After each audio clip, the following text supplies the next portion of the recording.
If you're a beginning genealogist, you need to start by asking, what do I need to know to build a family tree? As Fräulein Maria sang in The Sound of Music, you must start at the very beginning. So if young readers begin with ABC and singers begin with Do, Re, Mi, then genealogists start with names, events, and details.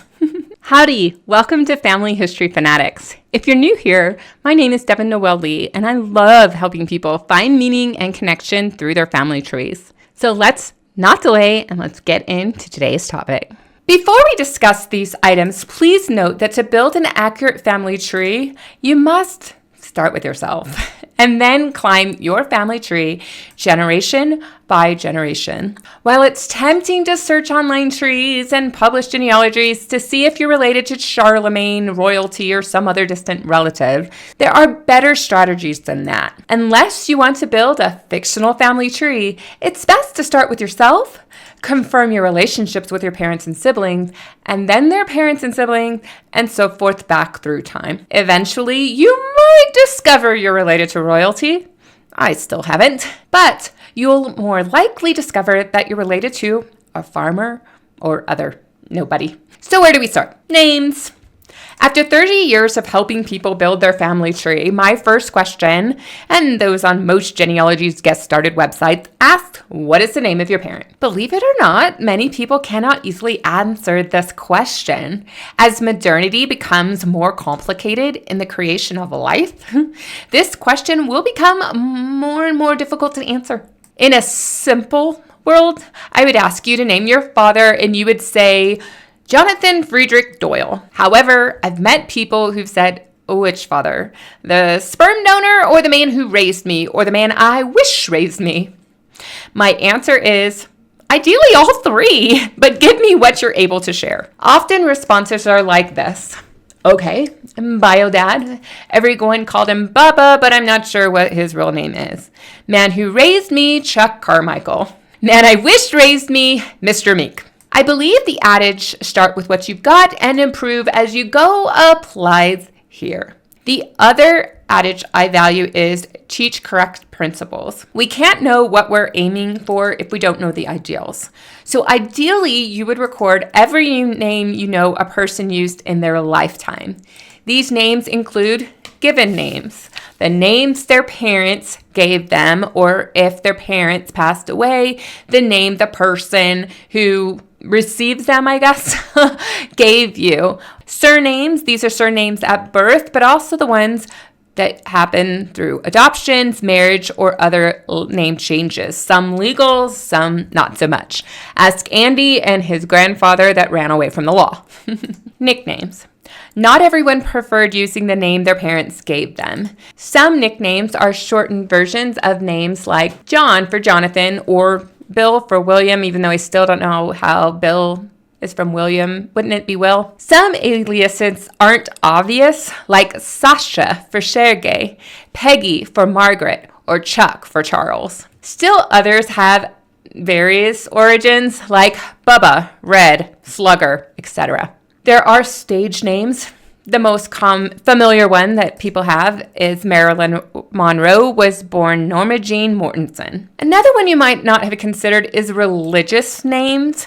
Many religious rites require giving children a religious name that may or may not be associated with their parents' chosen name, or they actually used in public. It was just recorded on the religious records. But record such names when you discover them. Aliases. If someone went through the formal or informal process of changing their names, you'll want to record those. I discovered a man in the Ohio 133rd Research Project who's changed his last name for an alias. He went into the military as Samuel Brown and then changed his name to Samuel Dump, and there's quite a story behind the man. Now, Andy's second great-grandfather hid from the law and changed his name from Benjamin Garnett to Benjamin Lee, although there was no legal process at the time.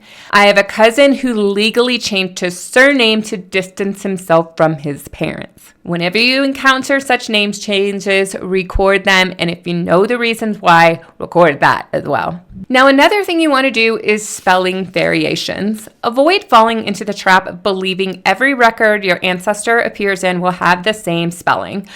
My Joseph Geisler was never consistent in records, and his son Henry Geisler was never consistent in records. Spelling variations also include times when people changed their names as they migrated from one country to the next to make it easier to understand or anglicize it so that they could spell it.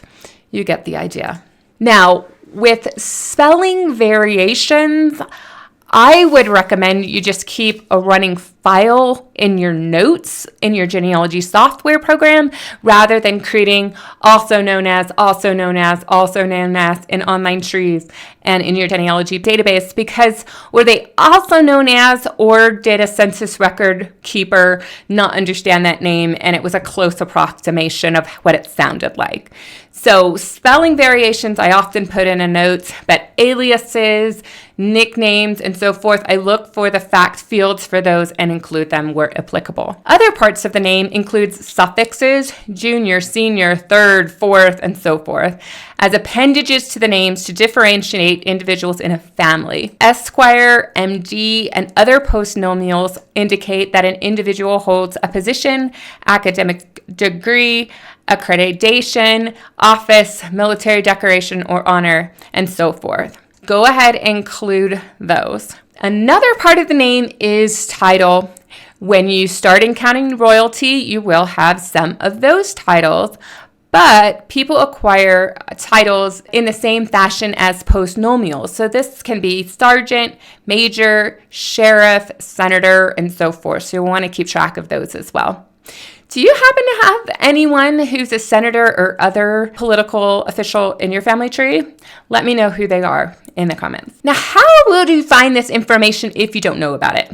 Well, first, you have to talk to people. Your living relatives know more than you think, even if the detail is limited. My great aunt married Red Stevens. Once divorce records for more modern events become accessible, I'll be able to figure out what his name starts with. But until then, my dear mother knew the detail about her aunt marrying a Red Stevens. I did find that she married a George Covey, and he had another nickname, and I was able to record that as well, all by talking to relatives. The next source is records. When you get into genealogical records, you will observe name variations. Some of them are phonetic, some are the name changes we talked before. Sometimes you'll find the names in the normal course of research. Record what you see, but I'll talk more about the research process in other videos and blogs on this channel. Just know records are a goldmine. Now, how do you decide which name to put on the family tree? That is like the biggest question ever. Well, my granny has an interesting story. She is Marie Anderson, Louise Eleanor Long, Louise Eleanor Brown, Chick, and Granny. What name do I use on the family tree? Well, there's the ideal and there's what happens in practice. The genealogy ideal is to use the names given to a child at birth plus their maiden surname for women in the primary name field. Now, this has been the genealogy standard for my entire life. However, in the case of my grandmother, Marie Anderson, while her birth name, few people know her by her birth name because her mother died in childbirth. She was a single woman. She never identified the father. My grandmother was placed up for adoption, and since she was a baby, she was placed up for adoption quickly and had a birth certificate created. And for most of our life, and most of her life, she was Louise Eleanor Long. She wasn't Marie Anderson. When she was later told that she was adopted, she discovered she had 2 birth certificates, but the family knew her as Louise Eleanor Long, and so that is what we put on the family tree. And in the also known as, we put Marie Anderson with a big note as to why we're using Louise Eleanor Long as her birth given name rather than Marie Anderson. But I hope you get the idea. There are reasonable reasons why you use a name other than what was given at the time of birth. The most important thing to do, regardless of what some people say in current society, you have to record the other names the people went by, especially if they were legal or religious names. Record those names and then write a note as to why you're using the other name so we don't create confusion for future generations. So remember, the do-re-mi of genealogies is names, events, and details. So let's talk about those events and details. Once you have names, you'll want to know about the events that happened during the lives of your relatives and differentiating details as much as possible so that you can know the difference between one John Smith and another. The most common events are birth, marriage, and death. Marriage when applicable. But you should also include the following as you encounter them: education, military service, residences, migrations, divorces, adoptions, occupations. You really should go check out my video about the events that you can include in your family tree. You'll also conduct genealogy research in online and offline sources to find these details. Occasionally, you can guesstimate dates and locations until you find the correct one. For instance, if you have a grandmother born in the 1880s who lived, married, and died in Spottisville, Virginia, chances are that her children were born in the same place about 20 or 30 years after her birth. Sometimes earlier, sometimes later. Start there as your first guess and then expand. Remember, again, it's only a starting point until you can confirm with other records that she had children and when and where she did. Now, what about family stories and legends? Stories and legends are the spice of family life, even if the stories aren't always pleasant. As you talk to relatives, research in newspapers, review other genealogical documentation, you'll uncover stories. You might even hear a family legend or two. I recommend recording all details you have as you encounter them. Where you put the memories and such will depend on what they're about. When working with a woman from Switzerland to upload photos to the Family Search Memories galleries, she would tell me tidbits and details about her relatives. One such memory was that her grandmother was always smiling and singing, but her portrait made her look stern and mean. We wrote it down. Sure, it's not genealogically relevant in helping decide if this woman was related to kings and queens of Europe, but the memories are worth capturing when you encounter them. Now, my third great-grandfather, Joseph Geisler, was supposedly shot outside the Columbus barracks during the Civil War. As it turns out, there are a lot of problems with this family legend, but I learned a lot trying to uncover the truth behind this story. And when the story comes up, I can say, yeah, that's not quite right. Where did I record the story? Well, there are a lot of places that I've recorded it. I've recorded it in the book that I wrote about his life. I recorded it in the genealogy database with a note field with the family story and my debunking of it. And I also shared it in Family Search and other online trees. Sing it with me. Do, re, mi, names, events, details. Those are the building blocks of genealogy research. As you gather them for each person you're related to on paper and through other sources, you may learn something about your ancestors. So for instance, my great-grandfather is Robert Victor Zumtein. He preferred using his name Victor over his first name because there were so many Roberts, his father, his uncle, and everybody in town. He attended a one-room schoolhouse in walking distance of his home on the same road. While walking to school, Victor walked past Clementine Comfort.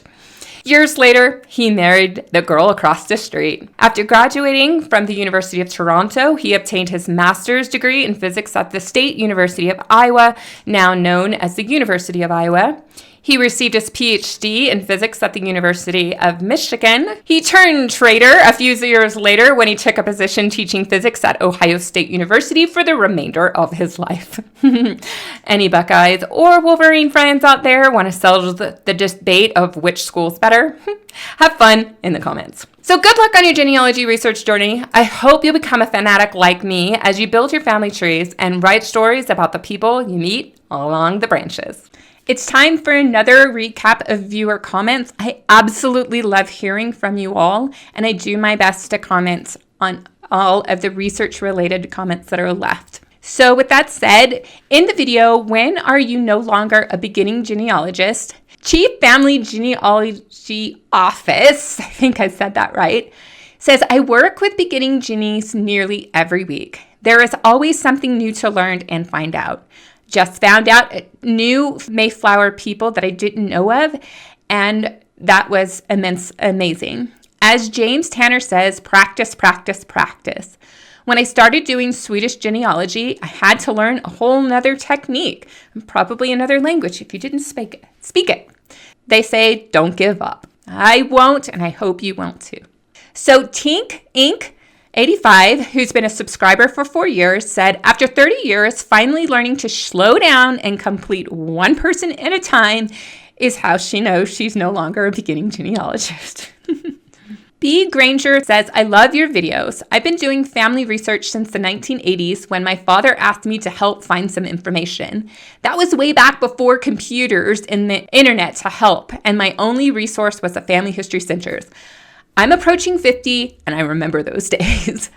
Over the years, I have surges where I researched like a madwoman, and then times when I have just given up for long periods of time. I can so relate. Your videos are helping me understand the process even better and encourage me to get back into it again. Thank you for all you do. I'm so glad you share your knowledge with your viewers.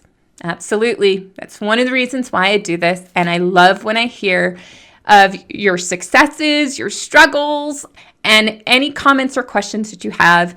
I also love all the tips people give, so keep them coming. I think this one is Arlinda Nelson, 7928, who's been a subscriber for 4 years, said beginner, intermediate, or expert. I feel it depends on the individual. For me, I considered myself no longer a beginner when I broke several brick walls in research. Yay! Good job!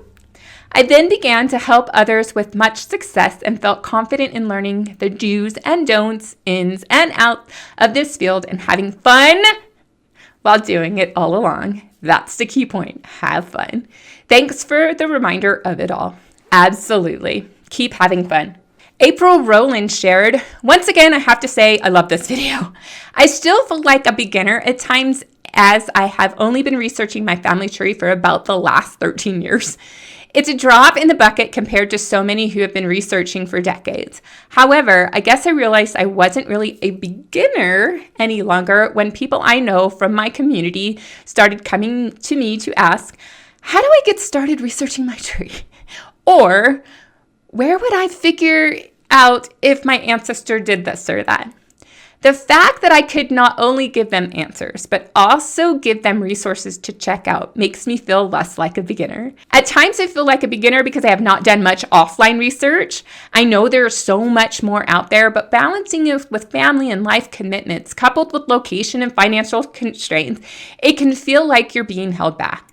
I believe we are our own worst enemies at times. We compare ourselves to others that we see as experts and feel we come nowhere close to stacking up. We oftentimes forget that the experts were once where we are now. They are people just like us that continue to learn and practice their genealogy research methods and make mistakes like we do. I promise you, these are my thoughts, but I didn't write this. I can so relate. And if you watch the Civil War research videos, you know I'm sharing with you my mistakes and learning. And yet some people think I'm an expert. I don't think I'm an expert. I just think I've been experienced, or I am an experienced researcher.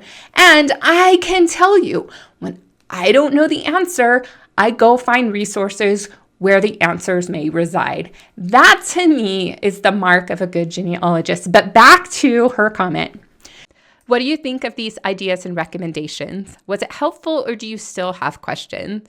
I've prompted you several times in this video to leave a comment, but now is the time before you go on and do something else. And then after you've left that comment, go check out this valuable research tip right up here.